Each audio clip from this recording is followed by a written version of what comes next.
Atin naman dayuhin ang Balebatu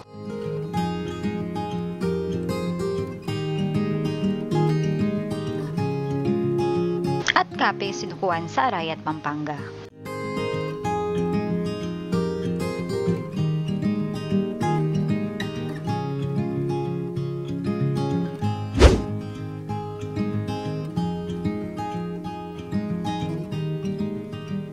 Matatagpuan sa Arayat ang Balebatu na tinatawag ding Little Cambodia ng Pampanga. Ito ay may kahawig sa mga templo sa Angkor Wat, kaya tinawag itong Little Cambodia of the Philippines. Ang Balebatu ay simpleng atraksyong panturista na makapagbibigay sa iyo ng quick relief from your everyday routine while saving you the cost of flying out of the country.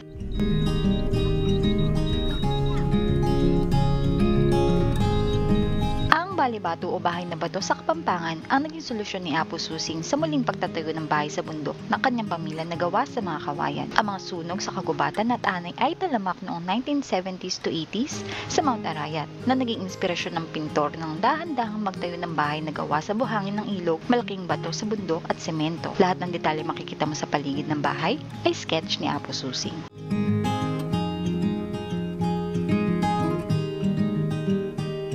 So, tara tignan natin kung ano pang meron dito sa likod.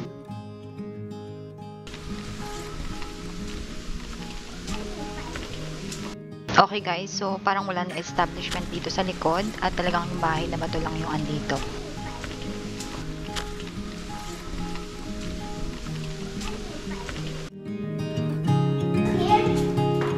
Tandahan, be careful, hawak.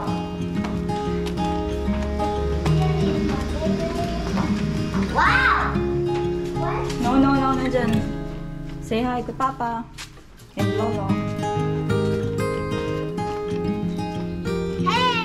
Hey, Papa!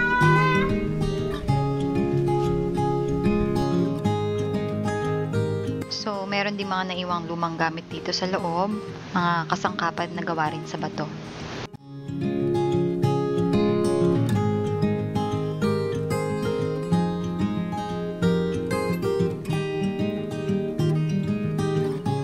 If you're driving to Pampanga for a food trip, staycation, or cafe hopping, here's an interesting destination you might want to squeeze into your itinerary. Go off the beaten path and discover this little gem at the foot of Mount Arayat. Without plane tickets, you can have a similar experience by visiting Cambodia's temples at Balebatu. Atin naman dayuhin ang Cozy Coffee Escape dito sa Arayat, Pampanga. Matatagpuan ng Cafe Sinukuan sa Purok 6, Barangay Arayat, Pampanga. Ito ay halos katabi lamang ng Balebatu. You have to do a small trek to reach the place, so prep yourself. They have a parking space at the top, pero medyo matarik ang paakyat. You can either choose to hike or akitin ito gamit ang inyong private cars.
So guys, meron din pala sila ditong forest sanctuary na pwede nyo lakaran. Sabi nila dito, ito ay 10 to 15 minutes na paglalakad papunta sa pinakadulo.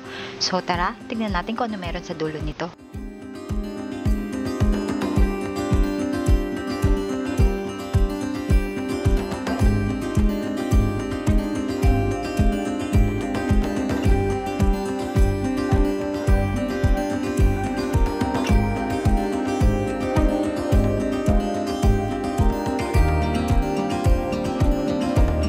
So, medyo mahabang lakaran nga siya, pero meron din mga iilang pahingahan dito na pwede niyo upuan kapag nakaramdam na kayo ng pagod.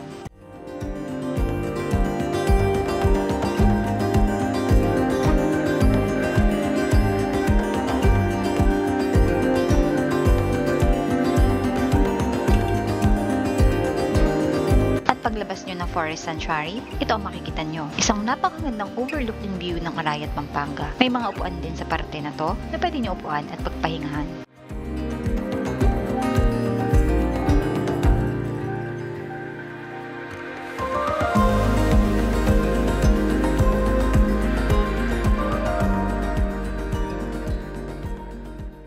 Hindi lang yan, maganda rin ang pwesto ng kapihan na ito for sunset views.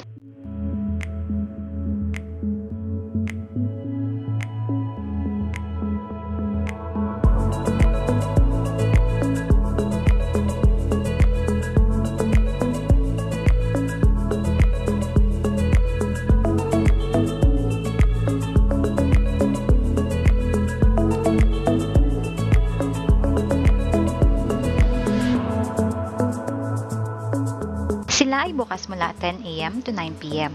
Ngunit mas mainam kung i-check nyo ang kanilang Facebook page for updates.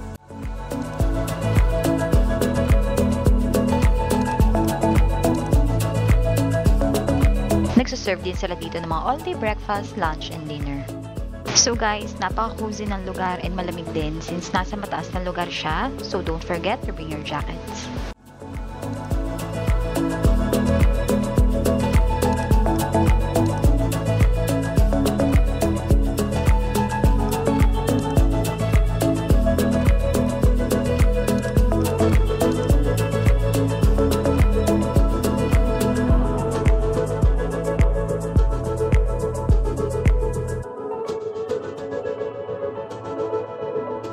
Hindi rin kayo mahihirapan sa parking kasi marami dito.